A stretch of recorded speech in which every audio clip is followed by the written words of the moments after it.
जय हिंद साथियों, मैं सतबीर सिंह आप सभी का स्वागत करता हूं आपके अपने YouTube चैनल गगन एकेडमी पर। अगर आप हमारे चैनल पर नए हैं तो प्लीज़ हमारे चैनल को सब्सक्राइब करें, वीडियो को लाइक करें, शेयर करें और कमेंट करके ज़रूर बताएं कि वीडियो आपको कैसा लगा। तो दोस्तों, आज हम शुरू कर रहे हैं नंबर सिस्टम का अगला पार्ट, जिसमें आज हम संख्याओं के बारे में पढ़ेंगे कि सम संख्याएँ क्या होती हैं, विषम संख्याएँ क्या होती हैं, रूढ़ संख्याएं क्या होती हैं, यौगिक संख्याएं क्या होती हैं, इनके बारे में आज हम पढ़ेंगे। ठीक है दोस्तों, तो हम शुरू करते हैं संख्याओं के बारे में। सबसे पहले आता है हमारा कि संख्याएं बनती कैसे हैं, क्या होती हैं संख्याएं। आपको पता होगा, एक होता है हमारा मूलभूत अंक होते हैं हमारे दोस्तों, ठीक है। एक होते हैं व्युत्पन्न संख्या, ठीक है दोस्तों। मूलभूत अंक होते हैं हमारे 0, 1, 2, 3, 4, 5, 6, 7, 8 और 9, ठीक है दोस्तों। इन्हीं से सारी संख्याओं का निर्माण होता है। व्युत्पन्न संख्या इन्हीं अंकों से बढ़ती है। जैसे अगर मैं कोई एग्जांपल ले लेता हूँ, मैंने ले लिया 365, ठीक है दोस्तों। इसको हम कैसे लिखेंगे, अगर अंकों की बात करें तो इसके 5 का 5 आ जाएगा। जैसे आप स्थानीय मान और जातीय मान निकालते हैं, इसको हम लिखेंगे 60 और इसको हम लिखेंगे 300, ठीक है दोस्तों। तो ये ऐसे हम इसको लिखते हैं 300 प्लस 60 प्लस 5 यानी कि 365, ठीक है दोस्तों। ये कॉमन सी बात है, आपको पता भी होगी। तो मूलभूत अंक होते हैं हमारे 0 से लेकर 9 तक 10 होते हैं ये। और व्युत्पन्न संख्या जो इनसे संख्याएं बनती हैं, और इनके अलावा कोई ऐसा है भी नहीं कि इनसे अलावा कोई संख्या बन जाए। सब संख्याएं जितनी भी आप यूज करते हो तो सभी इनसे बनती है, ठीक है दोस्तों। तो आगे हम शुरू करते हैं। सबसे पहला हमारा प्राकृतिक संख्या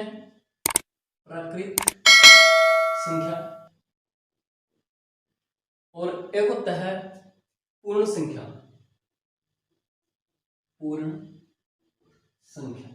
ठीक है दोस्तों।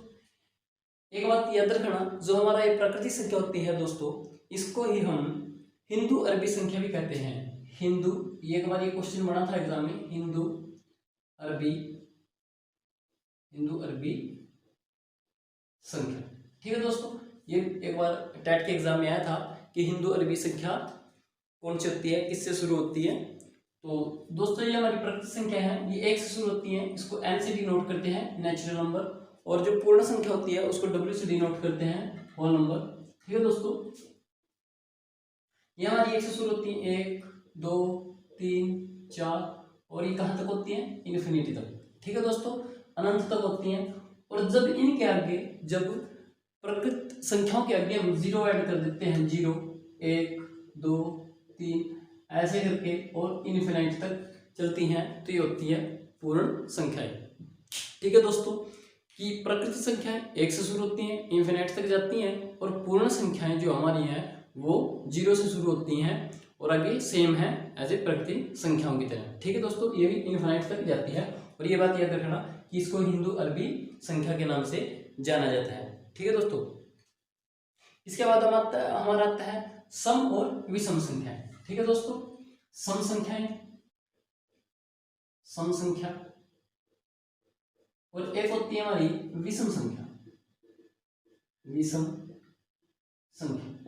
सम संख्याएं होती हैं, ये सम संख्याएं कौन सी होती हैं, वे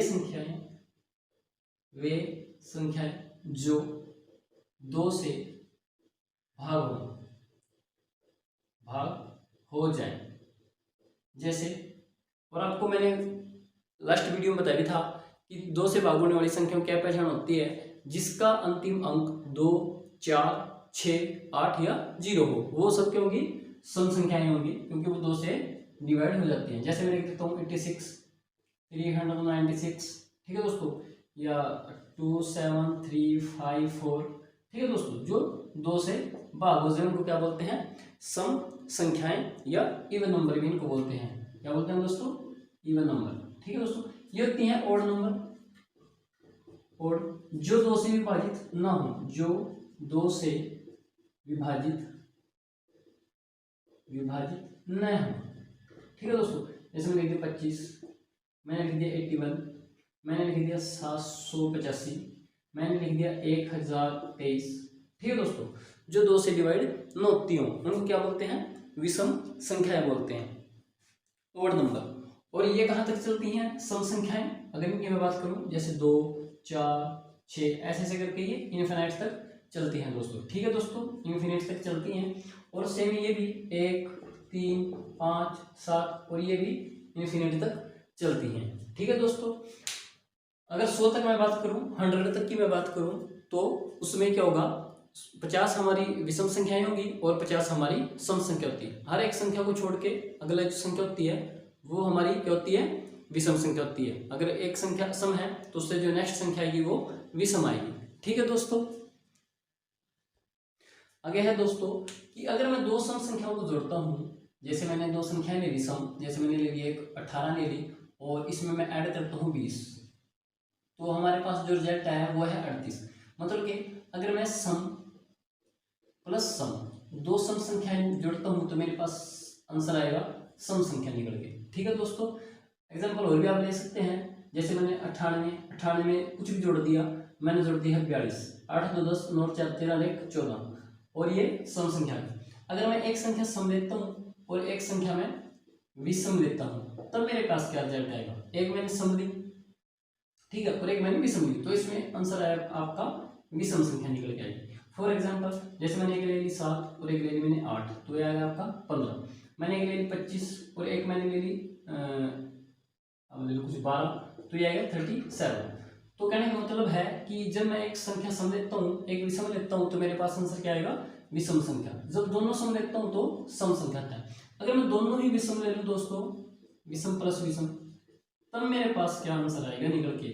जब मैं विषम प्लस विषम ले लेता हूँ तब भी मेरे पास सम संख्या आएगी, जैसे 3 + 5 8 और मैंने ले लिया 19 + 21, देखो 9 1 10 40। ठीक है दोस्तों, तो इससे हमारी 3 बातें निकल के आई हैं। सम सम दोनों जोड़ेंगे तो सम आएगा, एक सम एक विषम जोड़ेंगे तो विषम आएगा और 2 विषम जोड़ेंगे तो सम आएगा। कहने का भाव है कि अगर दोनों जो संख्याएं हमारी सेम शक्ल की हैं, सेम फेस वैल्यू की हैं, दोनों सम है मतलब के, तो हमारी निकल के सम संख्या आएगी। और अगर एक अपोजिट है तो विषम संख्या आएगी, ये दोनों सेम शक्ल की हैं तो सम संख्या आएगी। ठीक है दोस्तों, आई होप यहाँ तक आपके क्लियर हो गया होगा। उसके बाद आती हैं दोस्तों पूर्णांक संख्याएं। पूर्णांक संख्याएं, पूर्णांक संख्याएं क्या होती हैं दोस्तों, इंटीजर बोलते हैं जिनको, पूर्णांक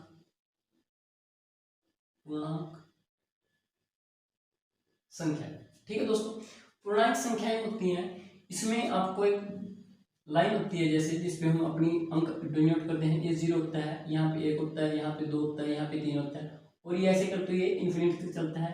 सेम एज कंडीशन -1 -2 -3 और ये भी ऐसे चलता है इन्फिनिटी तक। ठीक है दोस्तों, तो ये सारे लगा के जो प्लस वाले हैं इसमें क्या क्या जाएगा आपका, जो प्लस के हैं आप ऐसे भी लिख सकते हैं इसको, जो आपके पॉजिटिव हैं, जो आपके नेगेटिव हैं, आपके पॉजिटिव भी आ गए, सॉरी ये पॉजिटिव भी आ गए, आपके नेगेटिव भी आ गए और प्लस 0 भी आ गया।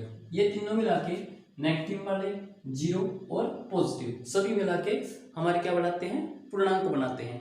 ठीक है दोस्तों, और एक बात हमें शायद रखना, ये सिंपल डिजिट होते हैं, कभी दशमलव में होता है। जैसे मैं लिख दूँ 3.4 या -2.7, तो ये इस लाइन पे कभी नहीं आएंगे, ये सिंपल वैल्यू होती है 1 2 3 4 50 60 200 500 1000 2000 4000 642 750, प्लस में हो माइनस में हो। ठीक है दोस्तों, और एक बात और याद रखना, जो हमारा जीरो है ये ना तो पॉजिटिव है और ना ही नेगेटिव है, ये ना पॉजिटिव है ना ये नेगेटिव है, जो 0 है, ये बात भी याद रखना, ये ना पॉजिटिव में काउंट होगा ना नेगेटिव में काउंट होगा। ठीक है दोस्तों, उसके बाद आता है हमारा अभाज्य और भाज्य संख्याएं। भाज्य और अभाज्य संख्याएं, इसमें बड़ा कंफ्यूजन रहता है दोस्तों, सबसे ज्यादा कंफ्यूजन इसी में होता है। पहला होता है भाज्य संख्या, ये इसका एक नाम हो रहा है, इसको बोलते हैं रूढ़। भाज्य संख्या को एक नाम और बोलते हैं दोस्तों, सॉरी रूढ़ तो उसको बोलते हैं यौगिक संख्या इसको बोलते हैं। एक होता है अभाज्य संख्या, ठीक ठीक है दोस्तों, जिसको हम बोलते हैं रूढ़ संख्या। ठीक है दोस्तों, सबसे पहले मैं आपको अभाज्य संख्या के बारे में बताऊंगा। जो बच गई वो सारी किस में आ जाएंगी, आपकी भाज्य संख्या में आ जाएंगी। ठीक है दोस्तों, तो अभाज्य संख्या के बारे में मैं आपको डिटेल से बताता हूँ। वे संख्याएं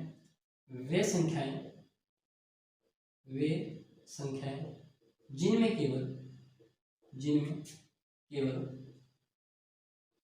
और केवल दो गुणनखंड हो। ठीक है दोस्तों, वे संख्याएं जिनमें केवल दो गुणनखंड हो, ना दो से ज्यादा होने चाहिए और ना ही दो से कम होने चाहिए। जैसे ये शुरू होती है कहाँ से, दो से। अब इससे पहले मैं आपको बात बता दूं कि एक हमारा अभाज्य संख्या क्यों नहीं है। मैं फिर बता रहा हूँ कि ये जो मैं बात बता रहा हूँ ये मैं अभाज्य संख्याओं की बात बता रहा हूँ दोस्तों। ठीक है, इसको मैं बाद में कराऊंगा। ये जो बच जाएंगे वो सारी भाज्य संख्याओं में आ जाएंगे। ठीक है दोस्तों, इसका तो छोटा सा लॉजिक है। इसको देखो आप पहले कि एक जो है ये स्वयं पे तो कट जाएगा एक पे, पर और किसी पे तो नहीं कटेगा दोस्तों ये। बट अभाज्य संख्याओं के लिए जो कंडीशन है वो ये कहती है कि किसी भी संख्या के मिनिमम और मैक्सिमम और केवल दो गुणनखंड होने चाहिए। तो वो किस श्रेणी में जाएगी, वो आपकी अभाज्य संख्या या रूढ़ संख्या की श्रेणी में जाएगी। ठीक है दोस्तों, अभी तो इसको शुरू करते हैं हम। ये 100 तक 25 अभाज्य संख्या होती है। 25 अभाज्य संख्या होती है, ये बात याद रखना। 100 तक, 1 से 100 तक 25 अभाज्य संख्या होती हैं। जैसे 2, 3, 5, 7, 11, 13। 9 नहीं आएगा दोस्तों, क्योंकि 9 के फैक्टर ज्यादा हो जाएंगे। 1 पे जाएगा, 3 पे जाएगा, 9 पे जाएगा, 0 पे जाएगा, तो काफी हो जाएगी। 13 के बाद आपका आ जाएगा 17, 19, 23, 1, 2, 3, 4, 5, 6, 7, 8, 9। ठीक है दोस्तों, तो ये 25 तक आपके कितने हो गए, 9। ये भी पूछ लेता है कई बार कि 25 तक कुल अभाज्य संख्याओं की गिनती कितनी है, ये कितनी अभाज्य संख्या है, तो आपको बताना है 9 है। अब उसके बाद हम 25 आगे देखते हैं। 26, 27 से 29, 31, 37, 41 और उसके बाद आ जाएगा आपका 43 और 47। ठीक है दोस्तों, 1, 2, 3, 4, 5, 6 ये होती है हमारी 6 संख्याएं। और अगर आपसे पूछे 1 से 50 तक अभाज्य संख्याएं तो ये नोट 6 15 हो जाएंगे दोस्तों। ठीक है दोस्तों, 50 के बाद हम देखते हैं 53 हो गया आपका। 53 के बाद आपका 54, 55, 56, 57, 58, 59 हो जाएगा दोस्तों। उसके बाद 61 हो जाएगा आपका। 61 के बाद आपका 67 हो जाएगा। 67 के बाद आपका 71 हो जाएगा। 71 के बाद आपका 73 हो जाएगा। और ये 1, 2, 3, 4, 5, 6 संख्याएं आपकी ये निकल के आ जाएंगी यहाँ से। ठीक है दोस्तों, उसके बाद बचे कितनी, 9 और 6 15, 15 में 6 क्यों 4 और बचे। 75 के बाद जब आप काउंट करोगे 75 के बाद ये आपके पास निकल के आएंगी। 75 के बाद 79 होगी आपकी और 83 हो गई आपकी। उसके बाद आपकी होगी 83 होगी आपकी, 79, 83। उसके बाद होगी आपकी 79, 83, 89 और 97। ठीक है दोस्तों, तो ये 4 और हो गई। ठीक है दोस्तों, 1 से लेकर 100 तक आपकी टोटल कितनी संख्याएं यहाँ बच जाए, 25। 25 तक है 9, 50 तक 6 और ऐड हो जाएंगी, 75 तक जाएंगे 6 और ऐड हो जाएंगे, 100 तक 4 और ऐड हो जाएंगे, तो टोटल कितनी हो जाएगी, 25। अच्छा दोस्तों, इसके बाद कि आपको जैसे ये बताना है कि मैं आपको संख्या लिख दूं कि 300, मैंने लिख दिया 41, ये अभाज्य है, अभाज्य संख्या है या नहीं। आप कैसे बताओगे कि जो 341 है वो अभाज्य संख्या है ये नहीं है। ठीक है दोस्तों, तो इसके लिए मैं आपको बताता हूँ कि आप जो इससे एकदम बड़ा वर्गमूल है वो ले लेते हैं। जैसे इससे बड़ा क्या है 400, जो 20 का परफेक्ट स्क्वायर है। ठीक है दोस्तों, तो ये कितने का है 20 का। अब 20 से छोटी जितनी भी अभाज्य संख्याएं हैं, 20 से छोटी जितनी भी अभाज्य संख्याएं हैं, अगर मैं उनसे इसको डिवाइड करता हूँ, 20 से छोटी 2 हो गया, 3, 5, 7, 11, 13 हो गया, 17 हो गया, 19 हो गया। अगर ये इन सब से किसी एक से भी डिवाइड हो जाती है तो ये अभाज्य संख्या है, नहीं तो नहीं है।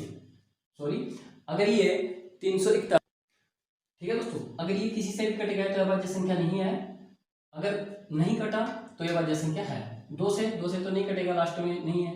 3 से 4 3 7 रहेगा, 3 से भी नहीं कटेगा, 5 से भी नहीं कटेगा, 7 से इसको डिवाइड करते हैं, 7 चौके 28, 6 ये भी इससे भी नहीं कटेगा, 11 3 और 1 4, ये 11 से कट जाएगा। इस कारण ये अभाज्य संख्या नहीं है, क्योंकि ये 11 से पूर्ण रूप से विभाजित हो रही है, इससे हमें देखने की आवश्यकता नहीं है। तो इस प्रकार आप कोई भी संख्या चेक कर सकते हैं कि वो संख्या अभाज्य है या नहीं है। ठीक है दोस्तों, उसके बाद आता है हमारा, एक बात और याद रखना दोस्तों, जो एक है वह न अभाज्य है न ही भाज्य है। ठीक है दोस्तों, ये बात याद रखना, जो एक है वो ना तो अभाज्य संख्या है न ही भाज्य संख्या है। उसके बाद आगे क्या क्वेश्चन बनता है दोस्तों इसमें कि सबसे छोटी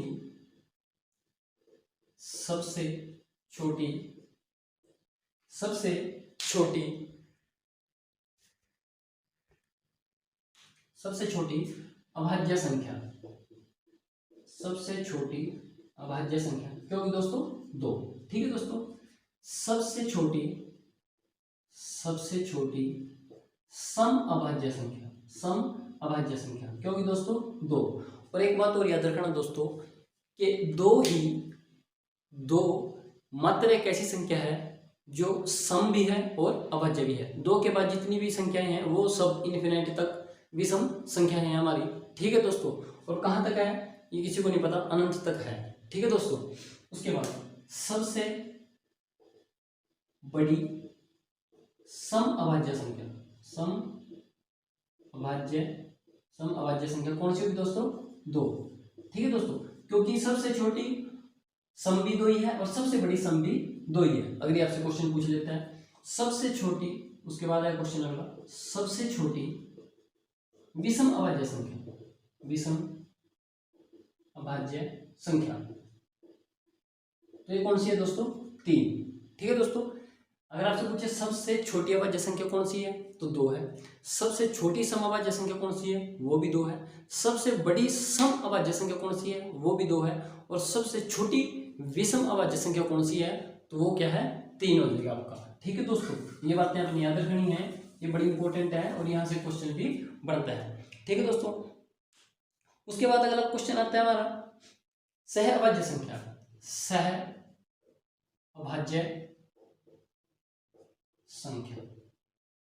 ठीक है दोस्तों, सह अभाज्य संख्या वो कौन सी होती है? ऐसी संख्याएं जिनका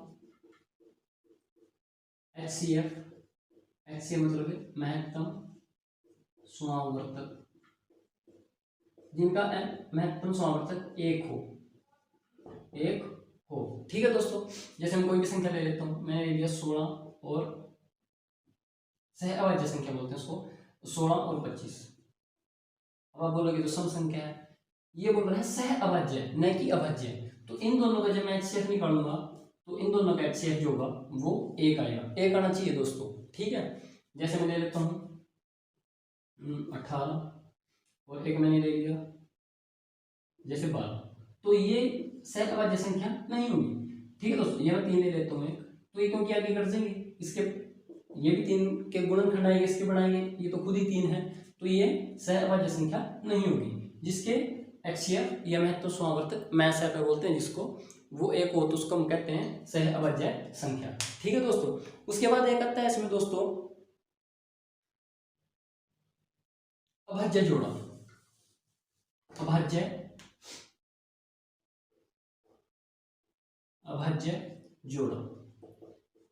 जोड़ा ये होता है दोस्तों कि जैसे अगर मैं कोई संख्या, मैंने संख्या लिखी 5 और 7, मैंने ये भी अभाज्य संख्या लिखी, ये भी अभाज्य संख्या, इनके बीच में यहाँ पे एक सम संख्या आनी चाहिए दोस्तों।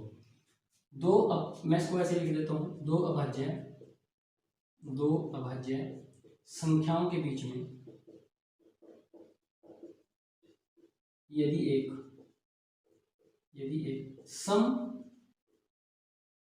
संख्या है, ठीक है दोस्तों, या सम अंक है। जैसे 5 और 7 के बीच में 1 आएगा, उसके बाद लिखो मैं 3 और 5 के बीच में 1 आएगा। ठीक है दोस्तों, 9 तो नहीं होगा, 9 तो भाज्य संख्या में नहीं आएगा। और 11 और 13 के बीच में यहाँ पे 12 आ जाएगा। यहाँ पे अगर मैं बात करूँ तो 4 आ जाएगा। ठीक है दोस्तों, तो अगर कंटिन्यू दो अभाज्य संख्याओं के बीच में एक सम संख्या आती है तो उसको हम क्या बोल देंगे, अभाज्य जोड़ा। और सह अभाज्य संख्या किसको बोलते हैं दोस्तों, यदि दो संख्याओं का जो HCF है वो 1 हो तो उसको हम क्या बोलते हैं, सह अभाज्य संख्या। ठीक है दोस्तों, आई होप ये आपको समझ में आई होगी बातें सारी की सारी। तो आज का सेशन में यहीं पे समाप्त करता हूँ दोस्तों, नहीं तो वीडियो काफ़ी लंबा हो जाएगा। और कल हम पढ़ेंगे परिमेय और अप्रमेय के बारे में, पूर्ण रूप से पढ़ेंगे दोस्तों, क्योंकि वो थोड़ा लेंथी है, उसको आप बिल्कुल बारीकी से समझना जैसे इसको समझा है। ठीक है दोस्तों, एक बार मैं रिकॉल करा देता हूँ। सबसे पहले मेरा था प्राकृतिक संख्याएं 1 2 3 4 इन्फिनाइट तक। उसके बाद दूसरा था मेरा पूर्ण संख्याएं, कि यदि प्राकृतिक संख्याओं में मैं 0 को ऐड कर देता हूँ तो मेरी क्या आ जाएंगी, पूर्ण संख्याएं आ जाएंगी दोस्तों।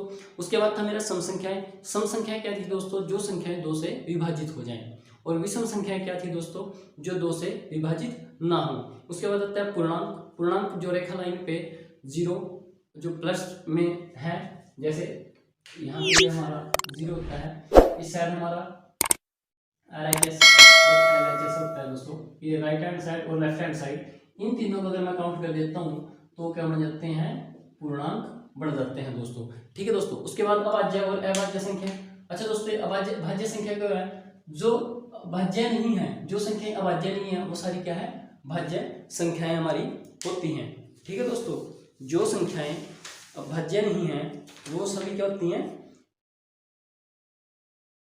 भाज्य संख्या होती हैं। और इनके गुणनखंड जो होते हैं वो 2 से ज्यादा होते हैं। ठीक है दोस्तों, 2 से ज्यादा होंगे, 3 और 4 कितने भी हों 2 से ज्यादा होंगे। जैसे अगर मैं कोई संख्या ले लेता हूँ दोस्तों, कि मैंने ले ली 18, तो इसके अगर मैं गुणनखंड बनाऊँ 1 बन जाएगा, 2 बन जाएगा, 3 बन जाएगा, 6 बन जाएगा, 9 बन जाएगा, 18 बन जाएगा, तो ये 2 से ज्यादा बन जाएंगे।